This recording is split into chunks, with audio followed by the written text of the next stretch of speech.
How do we reply when someone says thank you? You're welcome is the most common response, but we have many other phrases in English as well. Hi, and welcome to the Espresso English podcast, where you can improve your English in just a few minutes a day. My name is Shayna, and I'm the teacher at Espresso English. Make sure to visit the website espressoenglish.net, where you can get online courses and ebooks that will help you learn English even faster. Let's get started with today's lesson.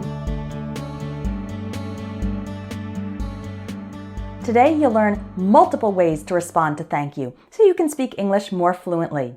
First, I'll teach you the phrases, and then we'll see examples of how to use them in short conversations in different situations.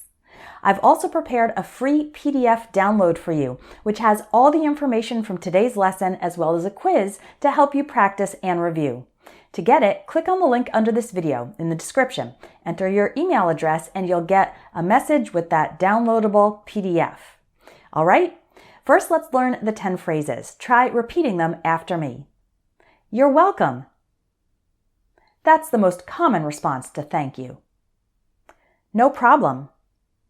This reply emphasizes that what you did was not inconvenient for you. No worries.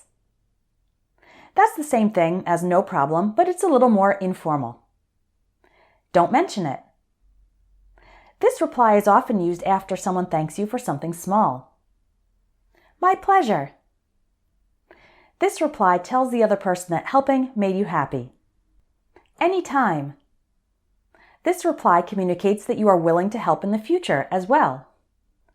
It was the least I could do. This response is often used in a situation when the problem was big and you did something small to assist. Glad to help. This reply emphasizes that you are happy to help. Sure. This reply is informal. Thank you. Use this when you also have something to thank the other person for. Okay, now let's see how we would use these phrases in real situations. Conversation number 1. John says, "Thanks for helping me with my English homework." And Mary replies, "You're welcome." So you're welcome is a good response. It can be used in any situation, a professional setting, a casual setting, anything. Just make sure that when you're writing you're welcome, you spell your Y-O-U''re and not just Y-O-U-R, okay? Conversation number 2.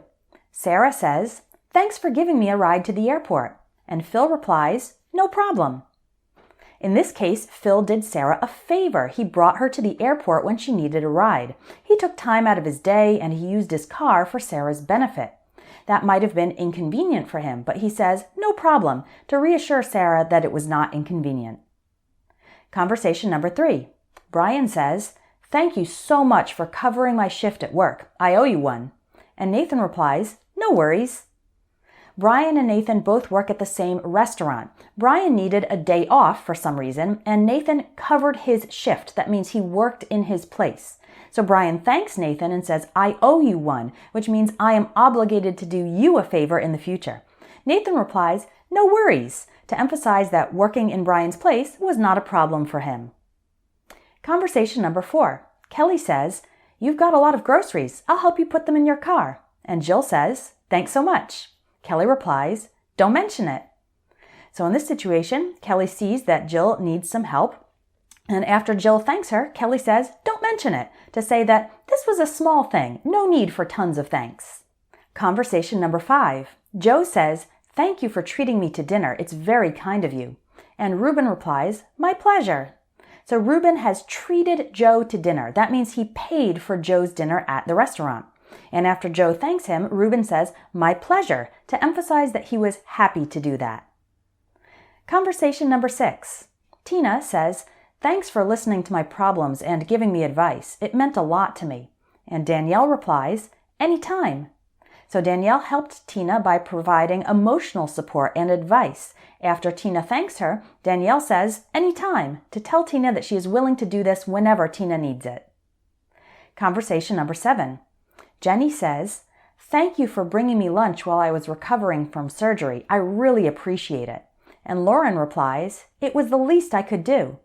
So in this conversation, Jenny had surgery and was unable to do some basic tasks while she was recovering.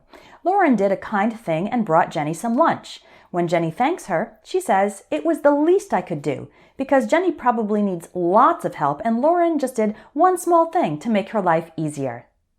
Conversation number 8.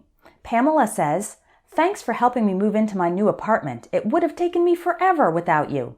And Ryan replies, "Glad to help." Ryan helped Pamela with a big task, moving all her stuff into a new apartment. When Pamela says thank you, Ryan replies, "Glad to help," to tell Pamela that he was happy to do it. He could also say happy to help or glad I could help. Conversation number 9. Henry says, "Excuse me, do you know what time it is?" Eva replies, "Yeah, it's 4:15. Henry says, "Thanks." And Eva replies, "Sure." In this conversation, Henry asked Eva for some information and thanked her when she provided it. She replies, "Sure," to acknowledge that, of course, I would give you that information. Conversation number 10. Laura says, "Your order is confirmed. We'll ship the products tomorrow. Thank you for your business." And Andy replies, "Thank you." So these are two people in a business relationship. Andy's company has bought some products from Laura's company. After Laura thanks Andy for purchasing, Andy replies, "Thank you," to also thank Laura for providing and sending the products. Now you've got a lot more options for responding when someone says thank you, and you know when to use them in different situations. Remember to download the free lesson PDF by clicking on the link under this video and putting in your email.